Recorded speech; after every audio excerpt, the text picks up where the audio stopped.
আলহামদুলিল্লাহ আমরা লক্ষ্মীপুর জেলার মান্দারি ইউনিয়নে আসছি।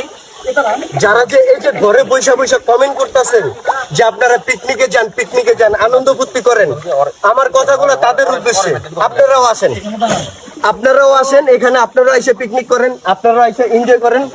আপনাদের পিকনিক করার উদ্দেশ্যে যদি একটা পরিবারের একটা মানুষের হেল্প হয় তাহলে করেন আপনারা পিকনিক, আপনারা সবাই পিকনিক করেন, ঠিক আছে? আপনারা সবাই আসেন, সবাই মাঠে নাইমা দেখেন আঁটু সমান কোমর সমান পানিতে দুপুর থেকে আর সেই সন্ধ্যা পর্যন্ত হাঁটাটা মুখের কথা না, বুঝছেন? কেউ শখে আসে না পিকনিক করতে, মানুষের পরিস্থিতি দেখেই সবাই আসে পিকনিক করতে। যারা যে ঘরে শুয়ে শুয়ে কমেন্ট করেন যে আপনারা পিকনিক করতে চান, মজা করতে চান, তাদের উদ্দেশ্যে বলতেছি আপনারাও আসেন, সবাই আসেন পিকনিক করতে। প্রত্যেকটা জেলায় যান, প্রত্যেকটা ইউনিয়নে যান যেখানে পানিতে মানুষের কোমর পর্যন্ত পানি, মানুষের খাট ডুবে গেছে, মানুষের পানির কল ডুবে গেছে, মানুষের শুদ্ধ পানি খেতে পারতেছে না, তাদের কাছে যান যে আপনারা পিকনিকের খাবারগুলো একটু বিলে দিয়ে আসেন।